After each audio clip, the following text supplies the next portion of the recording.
Go. Uh, there are so many questions that you have as you grow older for which there aren't any good answers. And instead of getting wise, I feel like I'm getting quite the opposite. Although I might be wiser than I was when I was young, I find that it's much more difficult to come to conclusions than it used to be. And the truth is very hard to find in most cases when you get into issues. But anyway, as I look back, it's the things that have mattered most to me, I think, especially now that I can look at them with perspective, is family and friends, and who they are, or what they stand for.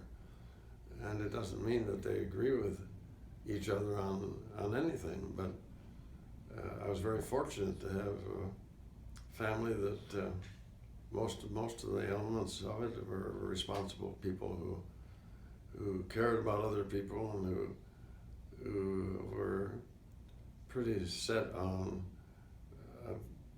finding life for themselves, most of them successfully.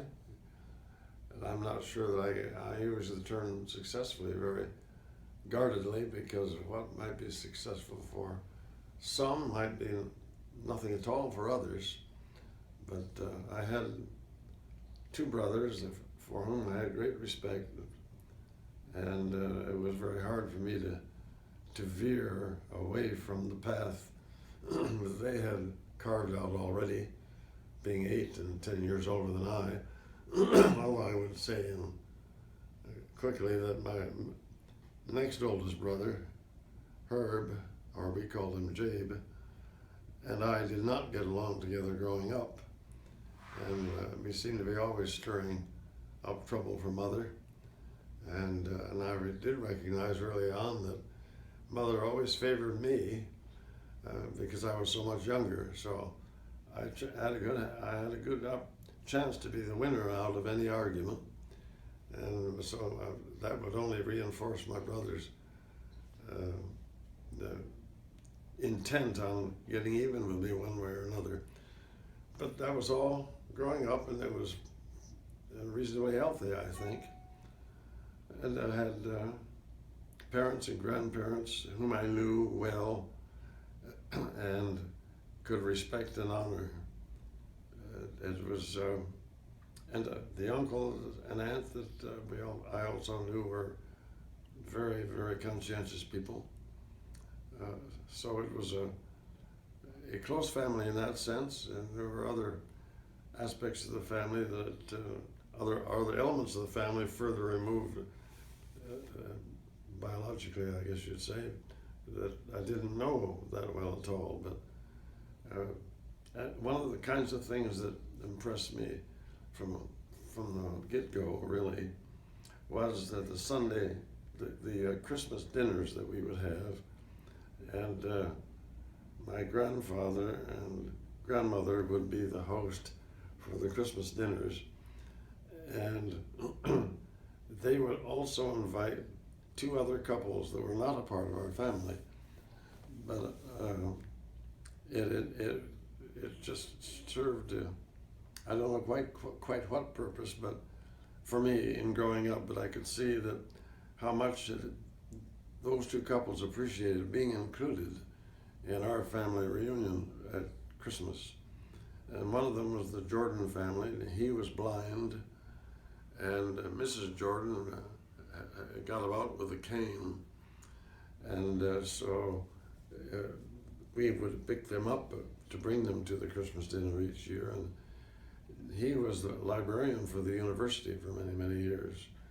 And the other couple was a professor, Winter, and his wife Anna, and he was a Greek scholar and taught classics at the university, and it's a department where my grandfather was chair.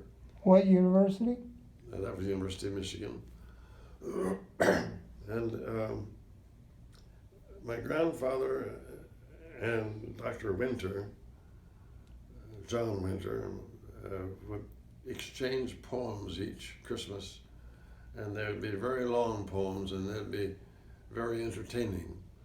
And so it was a joy to, even though I was too young to catch most of it, meaning-wise, but it was a joy just to hear them read the poems and hear and see the reaction of the folks around the table. And I can remember clear as a bell, Mrs. Jordan, with her cane, she would pound it on the floor and say, "Good, good, good," one line or another. And then you could almost make a rating of the two poems by the number of times she pounded the cane into the floor. The winner might be the one with the most cane bangs, but anyway, those are the kinds of memories that I have that I think are perhaps singular to my own experience, and we never carried on that tradition in our family. I don't think either my brothers and their families carried that tradition on, but it was a wonderful one for us growing up. And the opportunity to live with and get to know your grandparents is something that I wouldn't trade, and it hasn't happened in our family, but it was very special to me. So the cottages that we have, the Uptons in the Knolls here in Douglas, are reflections of those memories and those families, the Bartows, Sayers, Sperrys, all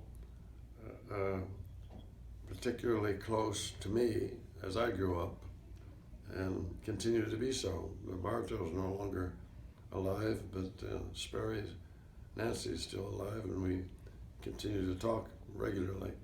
But I think when you accept and participate in family, you get some structure for your life and some roots, both of which were extremely important to me. And I marvel at some people who overcome the absence of that to forge for themselves a good life. But I don't know where I'd be now today if I didn't have family, and that includes Kathy's family as well as my own. At this point, I better shut up.